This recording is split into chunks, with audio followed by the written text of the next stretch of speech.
Let's look at this expression 3 times 2x plus 2. To begin with, we are going to focus on the 1 inside the parenthesis. 2x plus 2.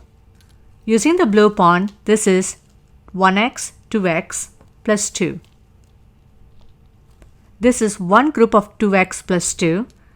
Let's go ahead and make another set, 2x plus 2, and a third set of 2x plus 2.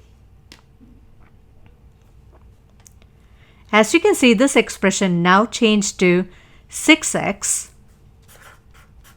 plus 2, 4, 6. So 3 times 2x plus 2 is nothing but 6x plus 6. This is what we call it as a distributive property. Let's try another example. In this example, we need to simplify 2 times 2x plus 3. Let's start with the 1 from the parenthesis. 2x plus 3. 2x plus 3. As you can see, we need to set up 2 groups of 2x plus 3. So 2 groups of 2x plus 3 now simplifies to 4x plus 3, 6. So 2 times 2x plus 3 is nothing but 4x plus 6. Let's go to another example, and in this case, let's bring in a negative variable and let's see how that works. Let's see how we can distribute the 2 when there is a negative variable inside the parenthesis.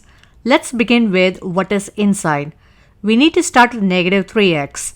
As you remember, the blue pawn represents a positive x and the white pawn represents a negative x. We are going to use the white pawn in this case. So we need to start with negative 3x. So negative 1x, negative 2x, negative 3x, plus 1.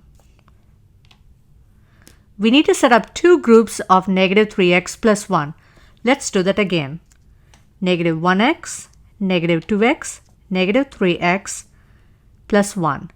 So now we have 2 groups of negative 3x plus 1. This simplifies to negative 6x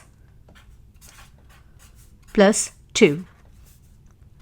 So 2 times negative 3x plus 1 simplifies to negative 6x plus 2 using the distributive property.